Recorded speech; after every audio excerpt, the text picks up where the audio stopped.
Structure বুঝতে হলে শুধু চার্ট দেখা যথেষ্ট না, বরং টাইম ফ্রেম, সাপোর্ট, রেজিস্ট্যান্স এবং মার্কেট কন্ডিশন এই তিনটে জিনিস একসাথে বুঝতে হবে। আজকের ভিডিওতে আমরা এই তিনটে জিনিস সম্পর্কে আলোচনা করব।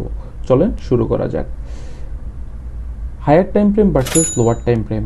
মার্কেট সবসময় একরকম না, টাইম ফ্রেম অনুযায়ী মার্কেট ভিন্ন আচরণ করে। বড় টাইম ফ্রেম H4 ডেইলি বড় ট্রেন্ড দেখায়, ছোট টাইম ফ্রেম ছোট ট্রেন্ড দেখায়, ছোট মুভমেন্টগুলো দেখায়।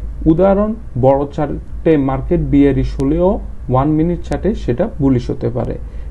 তাই আপনি যদি সুইং ট্রেডার হয়ে থাকেন তাহলে অবশ্যই আপনাকে বড় টাইম ফ্রেম ফলো করতে হবে, যেমন ডেইলি, উইকলি।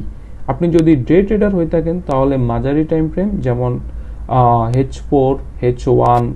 আর আপনি যদি স্ক্যাল্পার হয়ে থাকেন তাহলে ছোট টাইম ফ্রেম যেমন M5, M15 বা M30 এই টাইম ফ্রেমগুলো ফলো করতে পারেন। নিজের টাইম ফ্রেম অনুযায়ী ট্রেড করেন, অন্যের টাইম ফ্রেম দেখে কনফিউজ হইয়েন না।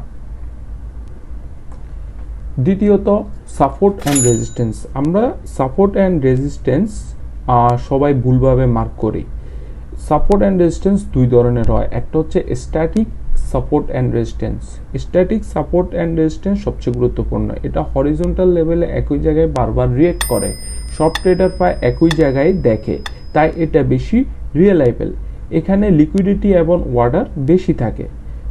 ডাইনামিক সাপোর্ট অ্যান্ড রেজিস্ট্যান্স কম রিয়েলাইবেল, যেমন ট্রেন্ড লাইন, মুভিং অ্যাভারেজ।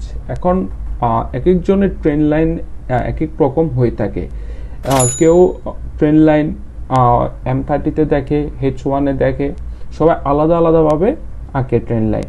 সমস্যা, বুল ব্রেকআউট দেখে অনেকে তাড়াহুড়া করে এন্ট্রি নেয়, ট্রেন্ড লাইন যখন ব্রেক করে তখন অনেকে তাড়াহুড়া করে এন্ট্রি নিয়ে নেয়, পরে মার্কেট উল্টো দিকে চলে যায়, স্টপ লস হিট করে। তাই ট্রেন্ড লাইন শুধু সহায়ক টুল অনলি, মেইন না।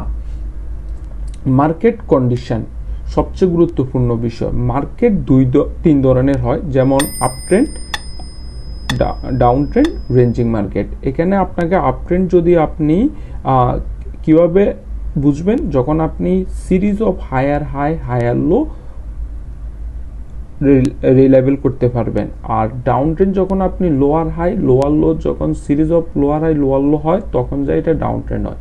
আর রেঞ্জিং মার্কেট সবসময় এটা প্রাইস 100 পিপসের আশেপাশে ঘোরাফেরা করতে থাকে, এটাকে আমরা রেঞ্জিং বলি। যখন প্রাইস একটা নির্দিষ্ট সাপোর্ট এরিয়াতে যেয়ে ব্রেক রিজেক্ট করে এবং একটা নির্দিষ্ট রেজিস্ট্যান্স জোনে যেয়ে রিজেক্ট করে। এখন রেঞ্জিং মার্কেটের ট্রেন্ডে ধরতে গেলে বারবার স্টপ লস হয়। সবচেয়ে গুরুত্বপূর্ণ শিক্ষা, সবসময় নিজের টাইম ফ্রেম অনুযায়ী মার্কেট বোঝো। হায়ার টাইম ফ্রেম দেখে ব্লাইন্ডলি ট্রেড করো না। হরিজন্টাল সাপোর্ট অ্যান্ড রেজিস্ট্যান্সকে প্রায়োরিটি দাও। মার্কেট ট্রেন্ড না রেঞ্জে আগে এটা বোঝো। ট্রেন্ড চেঞ্জ কনফার্ম করতে higher high, higher low, lower high, lower low দেখে নাও। ট্রেন্ড লাইন ব্রেক দেখে ট্রেড নিও না। সফল ট্রেডার হতে হলে তোমাকে মাল্টি টাইম ফ্রেম বুঝতে হবে, strong support and resistance identify করতে হবে, মার্কেট কন্ডিশন অনুযায়ী স্ট্র্যাটেজি চেঞ্জ করতে হবে। যারা এই তিনটা ঠিকঠাক ফলো করে তারা ভালো এন্ট্রি পায়, রিস্ক কমায় আর লং টার্মে প্রফিট করতে পারে। ধন্যবাদ সবাইকে।